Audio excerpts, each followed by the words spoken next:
Students, प्रभात classes में आपका स्वागत है। हम आज 10वीं कक्षा के मैथमेटिक्स में अध्याय 3 के बारे में पढ़ेंगे, जो दो चर वाले रैखिक समीकरण युग्म है। आज हम इस वीडियो में जानेंगे कि दो चर वाले रैखिक समीकरण युग्म होते क्या है और इनको किस प्रकार से हल करते हैं। तो वीडियो स्टार्ट करने के पहले एक बार हम बताएंगे आपको कि आपको वीडियो अगर पसंद आता हो तो उसे लाइक, सब्सक्राइब और शेयर करना न भूलें।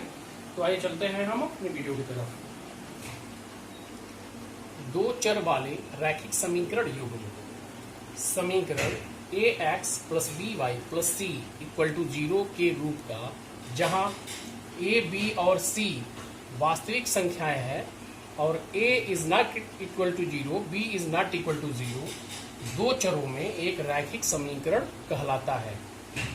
कहने का मतलब ये है कि हम इसके पहले बहुपद के बारे में हम पढ़े थे, तो उसमें बताया गया था, उसमें लिया गया था ax square plus B x plus C equal to 0। तो वो x में बहुपद था और उसकी सहायता से हमने पिछले चैप्टर्स बहुपद में समीकरण भी बना करके आपको बताया गया था।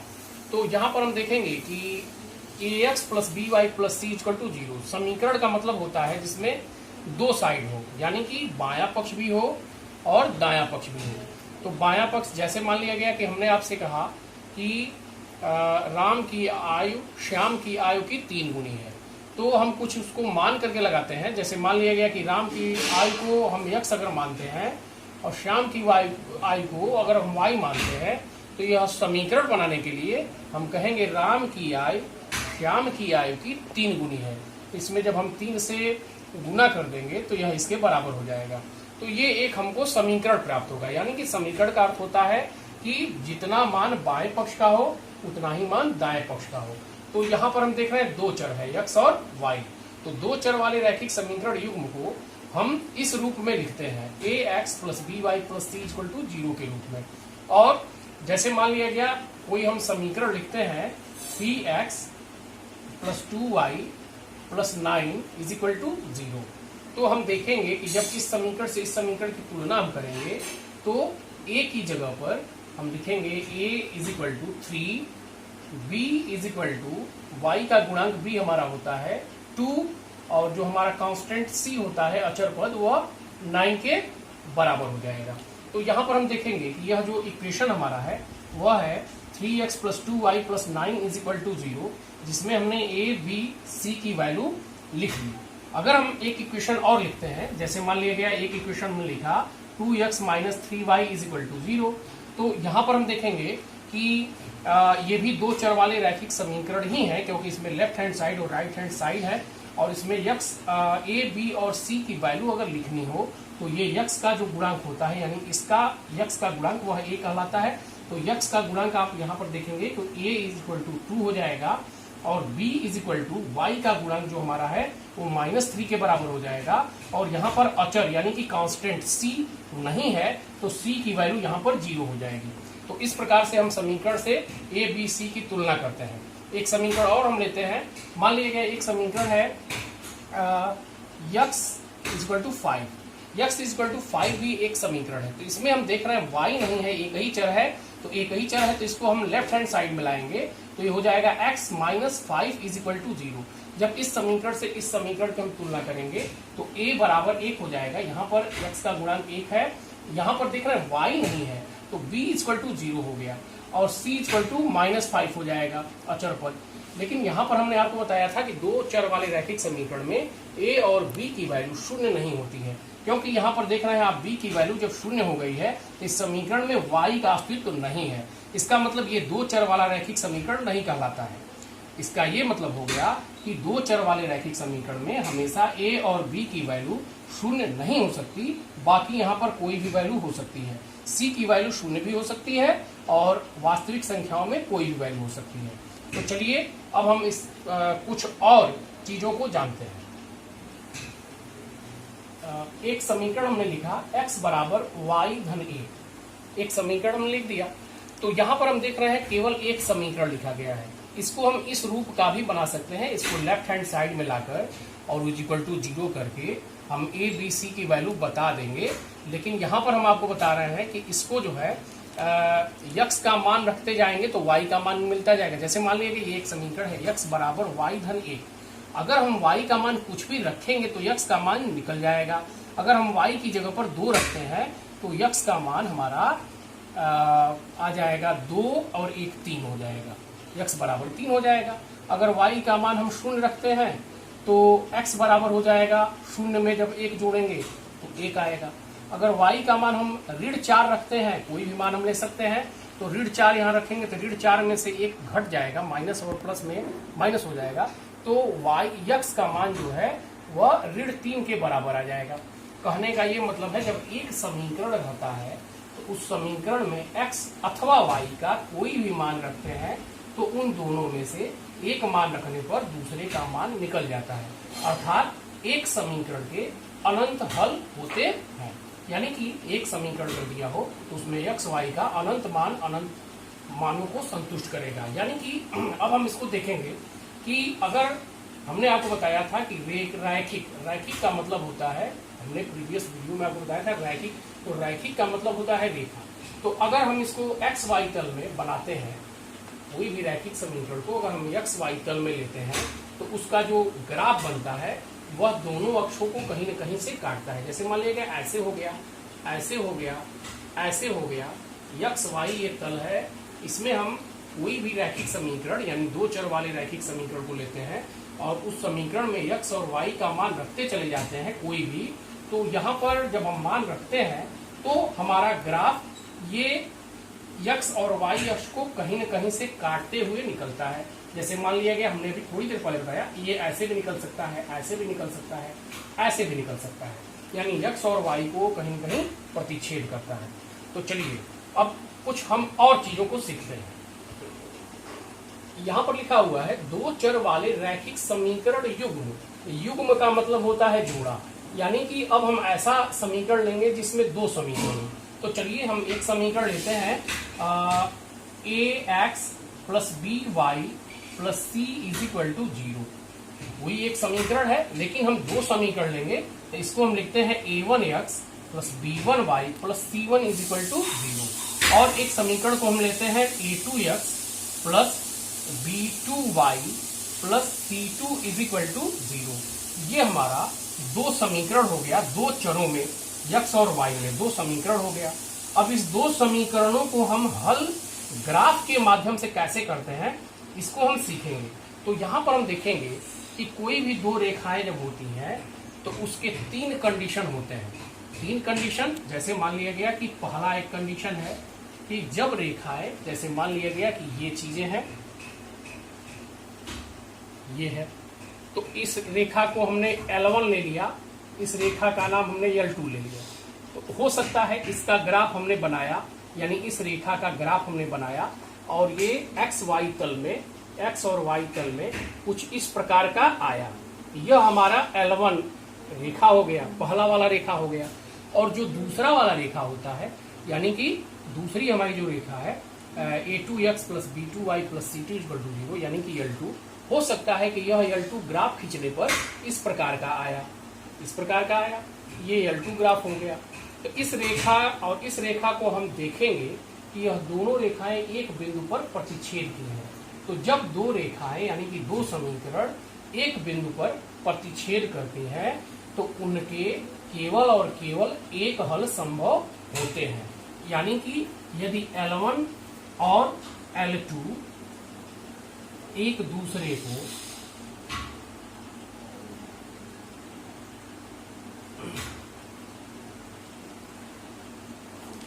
एक बिंदु पर प्रतिच्छेद करती है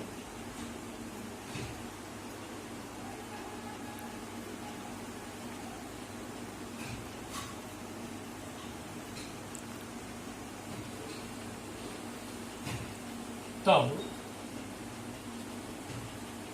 ध्यान दीजिएगा इसके एक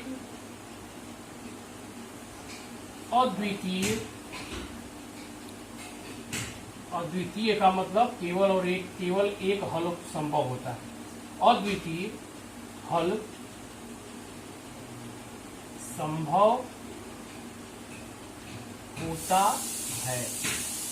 यानी कि x और y का कोई एक मान इस रेखा पर जो कटान बिंदु है, मान लिया गया यह बिंदु 3,4 है, तो इस रेखा को भी 3,4 संतुष्ट करेगा, इस रेखा को भी 3,4 संतुष्ट करेगा।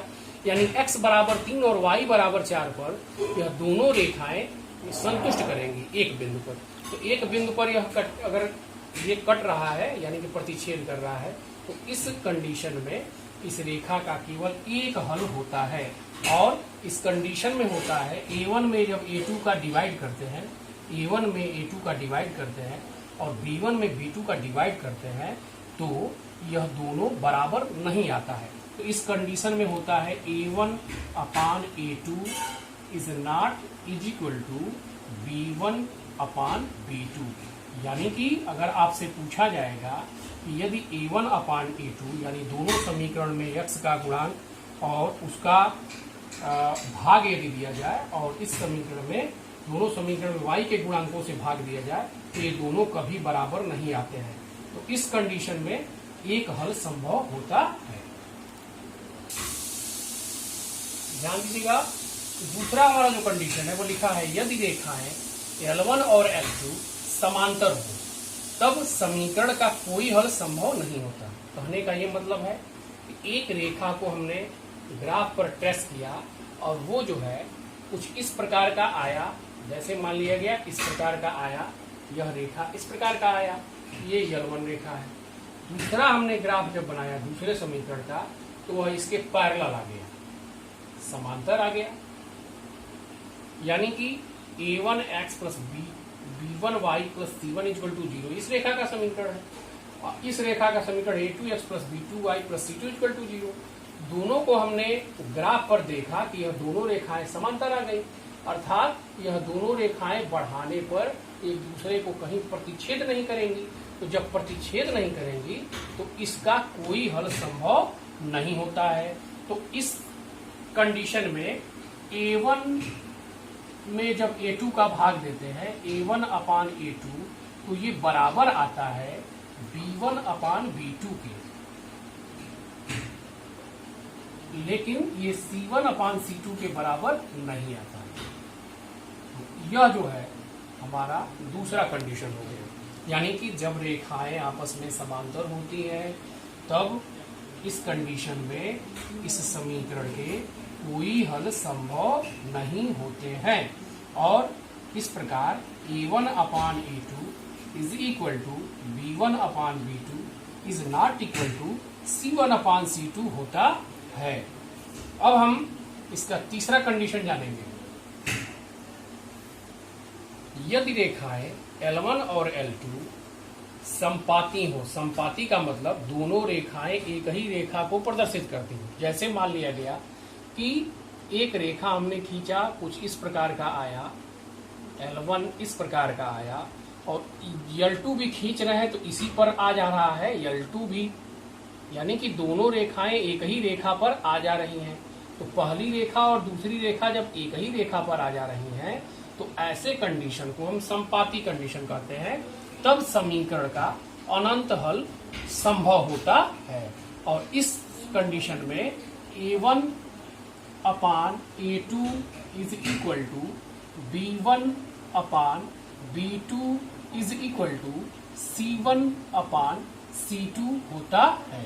तो यह तीसरा और अंतिम कंडीशन है कि जब रेखाएं एक दूसरे पर ही हो जाती हैं, संपाती हो जाती है, तब समीकरण का अनंत हल संभव होता है।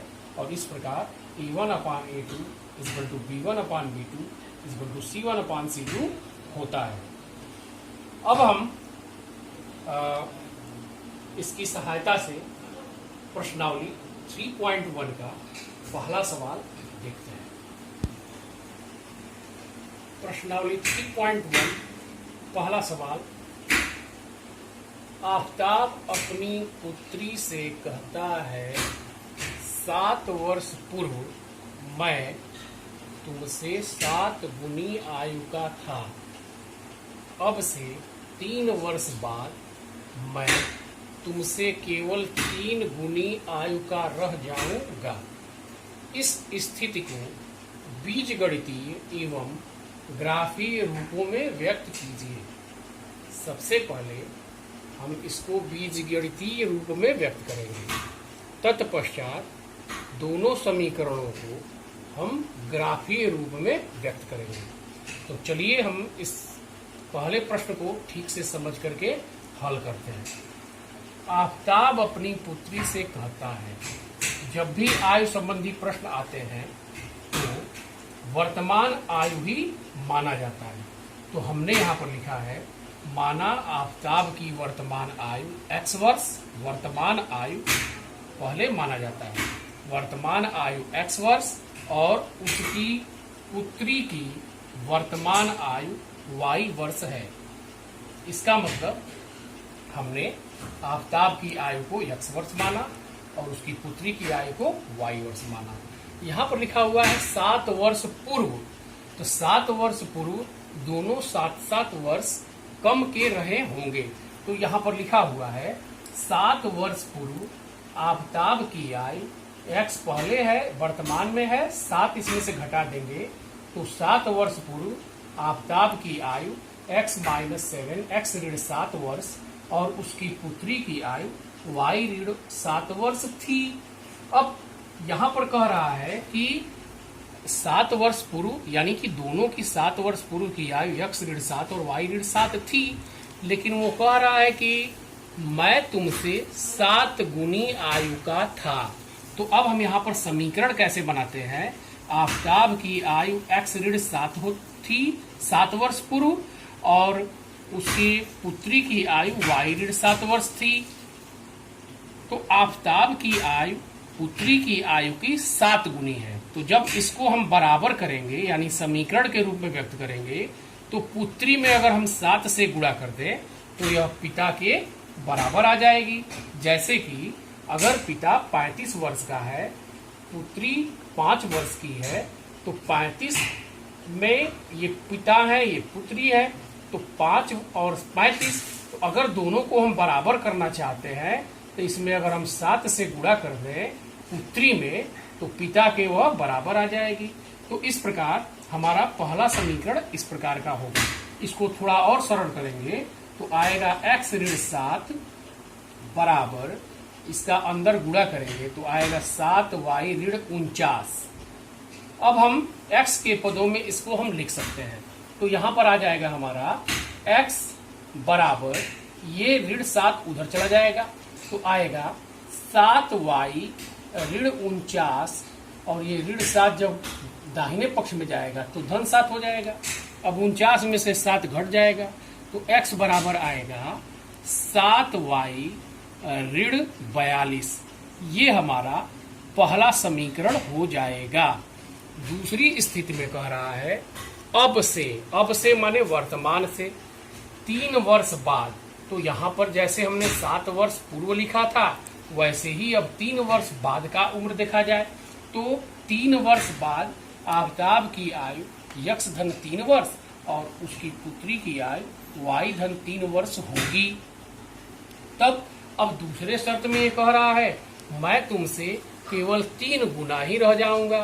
तो जैसे ये 7 गुना था ऐसे 3 गुना हो जाएगा। तो आफताब की आयु हमारा x धन 3 वर्ष है 3 वर्ष बाद और पुत्री की आयु है y धन 3 वर्ष। ये कह रहा है कि अब मैं 3 गुना ही रह जाऊंगा। जब दोनों को बराबर करेंगे तो इसमें 3 से गुणा कर देंगे तो यहाँ पर आएगा x धन 3 बराबर 3y धन 3 में 3 का गुणा करेंगे तो 9 आ जाएगा। फिर हम x का मान यहाँ से निकालेंगे तो x बराबर हो जाएगा 3y धन 9 और ये 3 उधर जाएगा तो ऋण हो जाएगा। तो x बराबर आएगा 3y धन 3 में 9 में से 3 घटेगा तो 6 आ जाएगा। ये हमारा दूसरा समीकरण हो जाएगा। तो हमने बीज गणितीय रूप में यानी कि समीकरण के रूप में इसको हमने व्यक्त कर दिया। अब इसकी सहायता से हम ग्राफीय रूपों में व्यक्त करेंगे। समीकरण 1 हमने प्राप्त किया x बराबर 7y ऋण 42, समीकरण 2 हमने प्राप्त किया, x बराबर 3y धन 6। अतः समीकरण 1 और 2 को हम बीजगणितीय रूप में निम्नलिखित प्रकार से व्यक्त कर सकते हैं। बीजगणितीय रूप हमारा ax plus by plus c is equal to 0 होता है, तो इसको हम इस रूप में लिख दिए। x ये इधर आएगा तो -7y, ये इधर आएगा तो प्लस 42 इज इक्वल टू 0, और इसी प्रकार हम दूसरे समीकरण को भी लिख सकते हैं। तो यह दोनों समीकरण बीजगणितीय रूप में व्यक्त हो गया। अब हम उपर्युक्त दोनों समीकरणों को ग्राफीय विधि से हल करते हैं। तो ग्राफीय विधि से हल करने के लिए सबसे पहले हम समीकरण नंबर 1 को लेते हैं। समीकरण नंबर 1 हमारा है x बराबर 7y ऋण 42, x बराबर 7y ऋण 42। तो यहाँ पर हम देखेंगे कि हमने आपको बताया था कि इस समीकरण में x अथवा y का कोई भी मान लेने पर यह एक मान अगर x का रखेंगे तो y निकलेगा, या y का रखेंगे तो x निकलेगा। तो यहाँ पर हम देखेंगे मान हम कोई भी ले सकते हैं, ऋणात्मक मान भी ले सकते हैं, धनात्मक मान भी ले सकते हैं, लेकिन हम कोशिश करके वही मान लेते हैं जिससे हमारा ग्राफ पर वह मान ठीक से दर्शाया जा सके। यहाँ पर हम देख रहे हैं कि 42 ऋणात्मक एक बड़ी संख्या है, तो y का मान यदि हम धनात्मक लेते हैं और उसमें 7 से गुणा करेंगे तो हम 42 के नजदीक पहुंचेंगे। तो छोटा छोटा मान हम लेते हैं। तो यहाँ पर हमने लिया, कोई भी मान ले सकते हैं, 3 मान हमने लिया है, y बराबर 5, 6 और 7। जब y बराबर हम 5 लेंगे तो x का मान हम निकलते चले जाएंगे। तो एक बार हम y बराबर 5 रखे हैं, तो ये y बराबर 5 रखेंगे तो 7 और y का मान 5, 7 × 5 = 35, 35 में से 42 को घटाएंगे तो ऋण 7 आ जाएगा। यानी कि अगर हम y बराबर 5 लेते हैं तो x का मान ऋण 7 आया। इसी प्रकार 6 लिए तो x का मान 0 आया। इसी प्रकार 7 लिए तो x का मान 7 आ गया। जब यह तीनों मान लेने पर y का x का मान 3 मान निकल गया, तो इससे हम बिंदु प्राप्त करते हैं।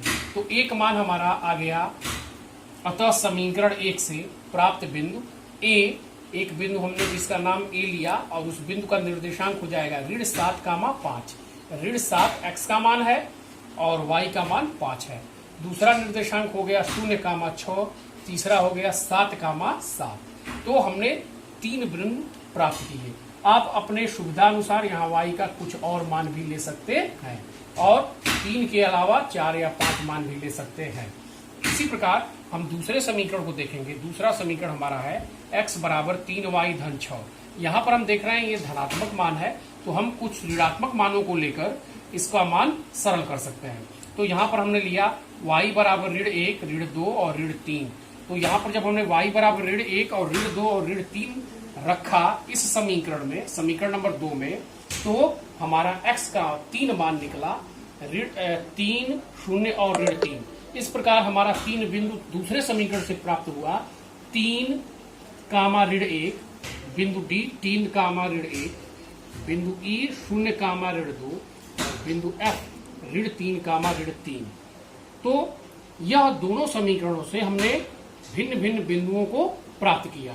अब इसे हम ग्राफ पर ग्राफीय विधि से हल करते हैं, अर्थात हम इसे तालिका रूप में भी निम्नलिखित प्रकार से लिख सकते हैं। दोनों समीकरणों को हमने देखा, x और y के भिन्न भिन्न मानों पर हमने कुछ तालिका प्राप्त कर लिया। तो पहले समीकरण के लिए ये तालिका है, दूसरे समीकरण के लिए ये तालिका है। अब समीकरण 1 और 2 से प्राप्त बिंदुओं को निम्नलिखित प्रकार से आलेखित करते हैं। चलिए देखते हैं। पहले हम समीकरण नंबर 1 को देखेंगे। यहां पर देख रहे हैं आप x की वैल्यू ऋण 7 है, y की वैल्यू 5 है। x यहां से हम देखेंगे, जब ऋण 7 1 2 3 4 5 6 ऋण 7 और y की वैल्यू हमारी 5 है, तो यहाँ पर 5 हम ऊपर की ओर जाएंगे 5। तो x और y के ठीक सामने यहाँ पर, यहाँ और यहाँ के सामने एक बिंदु हमारा यहाँ कहीं मिलेगा। दूसरा है हमारा 6, 0। 6 हम दाहिने साइड में जाएंगे, धनात्मक संख्या है। 1 2 3 4 5 6 0 6 ये y का मान 6 है, x का मान 0 है, तो शून्य जो है यहीं पर रहेगा, y का जो मान है वो 6, ऊपर हम चले जाएंगे तो 1 2 3 4 5 6, यहां पर एक बिंदु हमें प्राप्त होगा। इसके बाद हमारा x का जो मान है वह 7 है, y का भी मान 7 है, तो 7 और 7, यहां पर 7 है, यहां पर 7 है, इसके ऊपर जब हम जाएंगे तो यहां पर हमें कोई बिंदु प्राप्त होगा।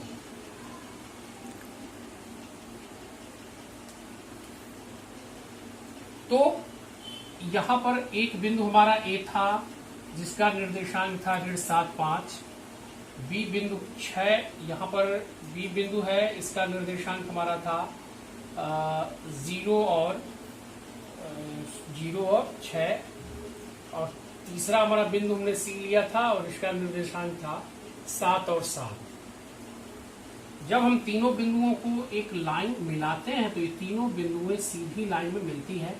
जब स्केल से आप इसको मिलाएंगे तो ये तीनों सीधी लाइन में मिलेंगी और इस प्रकार से हमें यह लाइन प्राप्त होगा। इसी प्रकार हम दूसरे बिंदु को जब देखेंगे तो यहाँ पर हम देखेंगे 3 ऋण 1, तो 3 हमारा है यहाँ पर, और ऋण 1 नीचे की तरफ आएंगे तो यहाँ पर आ जाएगा 3 ऋण 1, यानी कि डी बिंदु हो जाएगा 3 ऋण 1। और इसके बाद हमारा है 0 और ऋण 2, 0 यहीं पर है, ऋण 2 नीचे की ओर आएगा, 0 और ऋण 2 यहाँ पर आएगा, यानी कि ई बिंदु हमारा हो जाएगा 0 और ऋण 2। इसके बाद है ऋण 3, यानी कि लेफ्ट साइड में 1 2 ऋण 3 x वाला है, y वाला भी ऋण 3 है, यहाँ पर आ जाएगा ऋण 3। इसके बाद ये हमारा F बिंदु हो जाएगा और ये हो जाएगा ऋण 3। जब हम इसी प्रकार इस बिंदु को भी मिलाएंगे तो सीधी लाइन में ये मिलता है।